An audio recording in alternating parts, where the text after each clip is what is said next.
Minhas queridas e meus queridos, segue o baile. Vamos lá.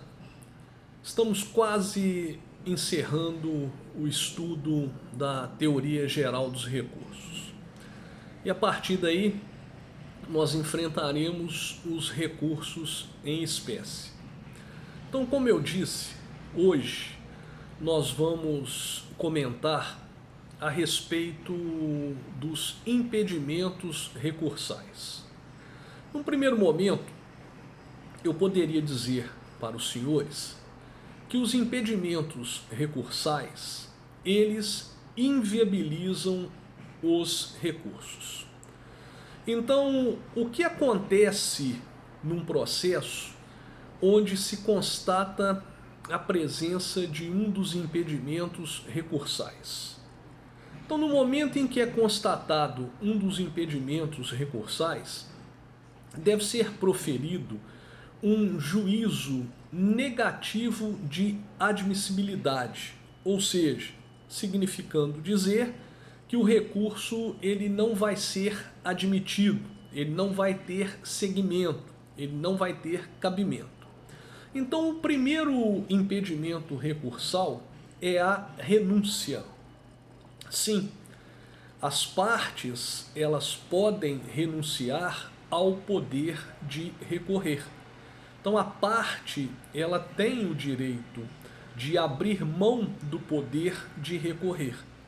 E a renúncia ela é um ato unilateral, significando dizer que para ela produzir os seus efeitos não há necessidade de concordância da parte adversária. Agora, tem um importante detalhe. No momento em que a parte ela abre mão do seu direito de recorrer, ela está renunciando tanto ao direito, ao recurso principal, como está renunciando também ao direito ao recurso adesivo. Um outro impedimento recursal é o da desistência. Qual é a diferença entre a desistência e a renúncia? A diferença é muito simples. A renúncia, necessariamente, ela se dá antes da interposição do recurso, ao passo que a desistência ela se dá sempre após a interposição do recurso. Então, no caso da desistência, a parte ela chega a interpor o recurso, como por exemplo, ela interpõe uma apelação contra a sentença do juiz e posteriormente ela desiste do recurso interposto. A desistência também é um ato unilateral, representando dizer que para que ela possa produzir o seu efeito, a produção do seu efeito não está condicionada à aceitação da parte contrária, da parte adversária. E finalmente nós temos a aceitação, que não se confunde com a renúncia ao direito de recorrer e nem se confunde com a desistência ao recurso interposto. A aceitação é um impedimento recursal que pode acontecer tanto antes da interposição do recurso, como pode acontecer posteriormente à interposição do recurso, estando este ainda pendente de julgamento.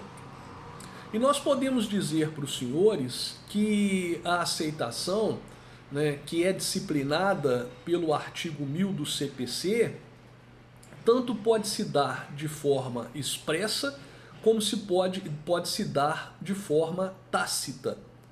Então, como exemplo de uma aceitação expressa, eu posso citar o caso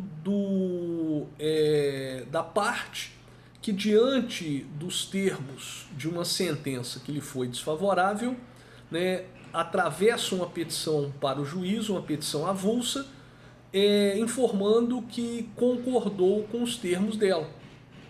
E como exemplo de uma aceitação tácita, eu posso citar o caso daquela parte que no primeiro dia para a interposição do recurso cabível contra a sentença, que condenou a ela a pagar para o autor uma determinada quantia em dinheiro, procura o autor e espontaneamente, voluntariamente, cumpre aquilo que foi objeto da sua condenação.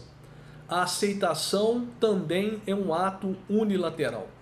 A produção do seu efeito não está condicionada à concordância, não está condicionada à concordância da parte contrária.